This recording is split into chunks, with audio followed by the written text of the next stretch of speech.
Bwana Yesu asifiwe. Amina. Mathayo 25 inasema, ndipo ufalme wa mbinguni utakapofanana na wanawali 10 waliotoa taa zao wakatoka kwenda kumlaki bwana harusi. 5 wao walikuwa wapumbavu na 5 wao wenye busara. Wale waliokuwa wapumbavu walizitoa taa zao wasitoe na mafuta pamoja nao, bali wale wenye busara walitoa mafuta katika vyombo vyao pamoja na taa zao. Hata bwana harusi alipokawia, wote wakasinzia wakalala usingizi. Lakini usiku wa 8 pakawa na kelele, haya bwana harusi, tokeni mwende kumlaki. Mara wakaondoka wanawali wale wote, wakazitengeneza taa zao. Wale wapumbavu wakawaambia wenye busara, tupeni mafuta yenu kidogo, maana taa zetu zinazimika. Lakini wale wenye busara wakajibu wakasema, sivyo, hayatutoshi sisi na ninyi. Afadhali shikeni njia mwende kwa wazao mkajinunulie. Na hao walipokuwa wakienda kununua, bwana harusi akaja, nao waliokuwa tayari wakaingia pamoja naye harusini. Mlango ukafungwa. Halafu wakaja na wale wanawali wengine wakasema, Bwana, Bwana, utufungulie. Akajibu akasema, amin nawaambia, siwajui ninyi. Basi kesheni, kwa sababu hamjui siku wala saa. Maana ni mfano wa mtu atakaye kusafiri. Aliwaita watumwa wake, akaweka kwao mali zake. Akampa mmoja talanta 5, na mmoja talanta 2, na mmoja talanta 1, kila mtu kwa kadri ya uwezo wake, akasafiri. Mara yule aliyepokea talanta 5 akaenda akafanya biashara nazo, akachuma faida talanta nyingine 5. Vile vile na yule mwenye 2, yeye naye akachuma nyingine 2 faida. Lakini yule aliyepokea 1 akaenda akafukua chini, akaficha fedha ya bwana wake. Baada siku nyingi akaja bwana watumwa wale, akafanya hesabu nao. Akaja yule aliyepokea talanta 5, akaleta na talanta nyingine 5, akisema, Bwana, uliweka kwangu talanta 5, tazama talanta nyingine 5 nilizopata faida. Bwana wake akamwambia, vema, mtumwa mwema na mwaminifu, ulikuwa mwaminifu kwa machache, nitakuweka juu ya mengi, ingia katika furaha ya bwana wako. Akaja yule aliyepokea talanta 2, akasema, Bwana, uliweka kwangu talanta 2, tazama talanta nyingine 2 nilizopata faida. Bwana wake akamwambia, vema, mtumwa mwema na mwaminifu, ulikuwa mwaminifu kwa machache, nitakuweka juu ya mengi, ingia katika furaha ya bwana wako. Akaja yule aliyepokea talanta 1, akasema, Bwana, natambua kuwa wewe mtu mgumu, wavuna usipopanda, wakusanya usipotawanya.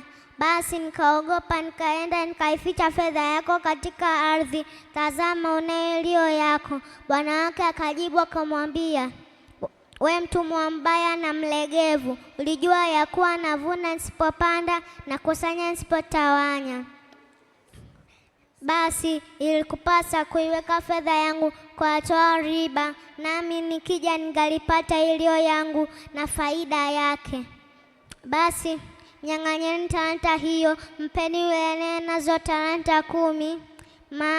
Kwa maana kila mwenye kitu atapewa na kuongezewa tele, lakini asiye na kitu, hata alicho nacho atanyang'anywa. Na mtumwa yule asiyefaa mtupeni mbali katika giza la nje, ndiko kutakuwako na kilio na kusaga meno.